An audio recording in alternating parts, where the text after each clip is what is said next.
Hello students, today we'll be starting with the first topic of zoology, which is the chapter number 10 in your NCERT book, Microbes in Human Welfare. So when we say microbes, what do we think of? We think of any organism which cannot be seen with our naked eyes. That means if there are one or two microbes, it cannot be seen with the naked eye. But if the microbes are large in number, if they are grown in large quantity, then they can be seen with the naked eyes. So the definition of a microorganism or a microbe will be any organism which cannot be seen with our naked eyes. So in this topic we will see how the microbes are important for us humans. Okay. So the definition is done. Then these microbes, first we'll see what microbes are, then we'll come to the microbes in household products, which is the first topic. So these microbes, they can be seen anywhere. They can be found in soil, water, air.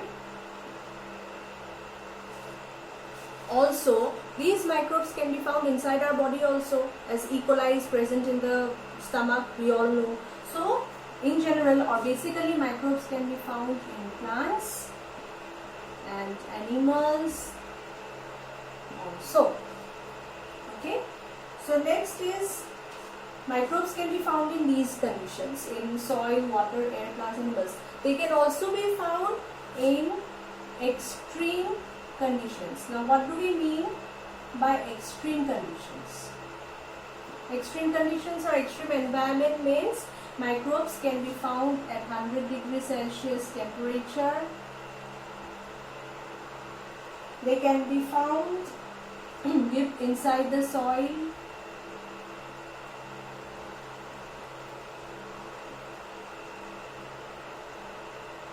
They can also be found in acidic or basic medium, which are considered as extreme conditions. Okay, so these they can be found in 100 degrees Celsius temperature or in high temperatures because of the specialized cell wall of those microbes.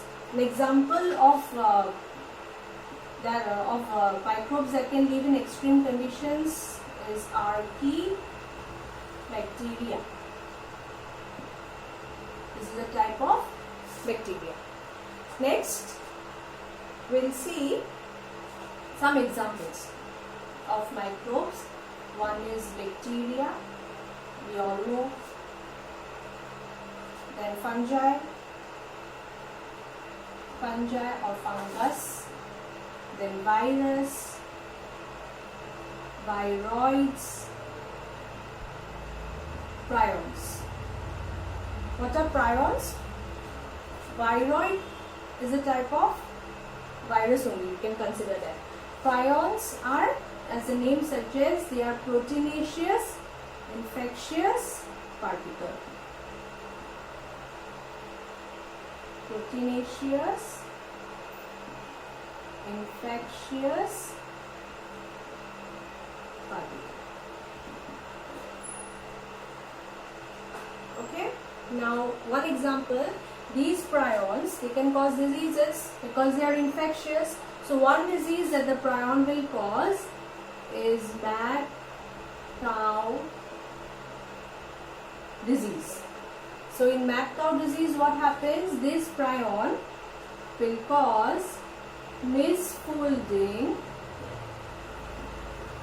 in proteins, misfolding of proteins in the brain of the cattle or cow. Okay. So this is done. Next, bacteria can again be of different types. You can follow your NCERT book for that. It can be rod shaped or also spherical shaped. Now rod shaped means they are of these shapes, shaped like rods. When they form colonies, they are seen like this. Or if they are spherical, then they will be of this shape. Okay. Now if we grow the bacteria or fungus in any cultured medium, if we give them nutrition and we grow them in a plate or petri dish that we find in the laboratory, then as colonies, bacteria will be seen like this and the fungus will be seen like this. So these are colonies of bacteria and this is a fungus growth of a fungus. Okay, so this part is done. This is just in general what microbes are. Next we'll see the next part in your textbook, which is given microbes in household products.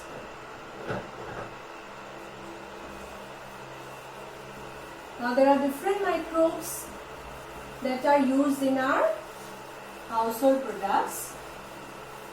The very important one being the one which converts milk to curd, and that is, the topic is microbes in household. Microbes that is used in household. Okay, so the first one is Lactobacillus or LAB. Now what is LAB? LAB is lactic acid bacteria. Okay. Now lactobacillus or lactic acid bacteria, what is its function? What does it do? It converts the milk to curd. Now how does it convert milk to curd? Suppose we take lukewarm milk. Okay, the milk should be lukewarm milk in a container. There we'll add 1 drop of curd. Now what is the function of this curd? This curd will act as inoculum or a starter. Starter why? Because this will convert the milk to curd. So this drop of curd acts as inoculum. Now what does this curd do? It will digest the milk, proteins and coagulate. Okay, so coagulation of milk occurs. This inoculum will digest the milk, proteins and coagulation occurs. Okay. Now along with this, what is the other function of the lactobacillus bacteria? See, the lactobacillus bacteria is present here. So as soon as it reacts with the curd, what will it do? The lactobacillus bacteria will digest the milk proteins and coagulation occurs. Okay. The next function of the lactobacillus bacteria it increases the amount of vitamin B12 in the milk or curd. Then it also keeps a check, means it stops the growth of other disease causing microbes. So it keeps a check on other disease causing microbes. This is done. So first is lactobacillus, which is very important. Okay. You can copy the function, copy it down from here. Next, we'll see the next one is which we find in bread. Now, how is bread made?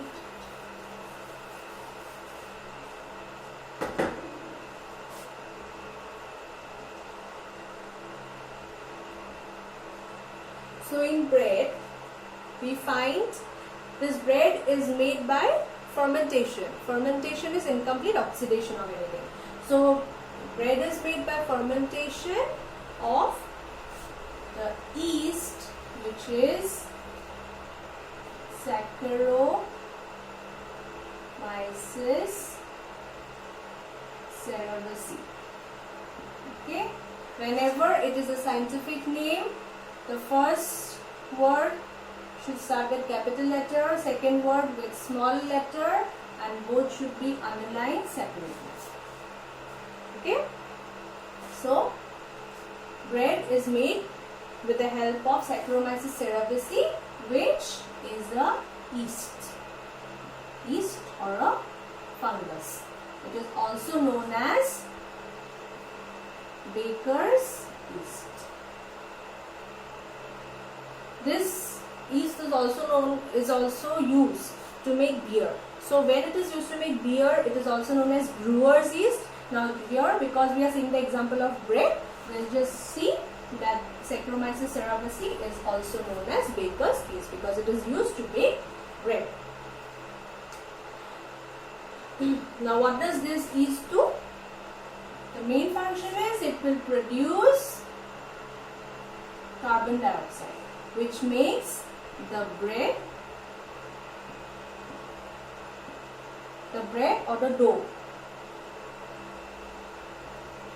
fluffy. Okay, it makes the dough fluffy. Now after bread, next we'll see another example. These are given in your NCERT book. You can follow from there also, which is toddy. Toddy is a South Indian drink which is made by fermentation of the sap of palm. It is made from the sap of palm. Just learn this as an example. Next, after this, we all love to have cheese. So cheese is also an example where bacteria is used. So cheese, there are different types of cheese. So first we'll see the Swiss cheese. The Swiss cheese, this is the cheese with the large holes. This cheese, that yellow in color with large holes, this cheese is known as Swiss cheese. Now, these large holes are due to the production of carbon dioxide. Okay, and this Swiss cheese is made by using the bacteria Propionibacterium shermani. Propionibacterium shermani is used to make Swiss cheese. And then next is, this is a bacteria, remember. Next is Roquefort cheese. Roquefort cheese. This cheese is again made by not a bacteria but a fungus, and the name of the fungus is Penicillium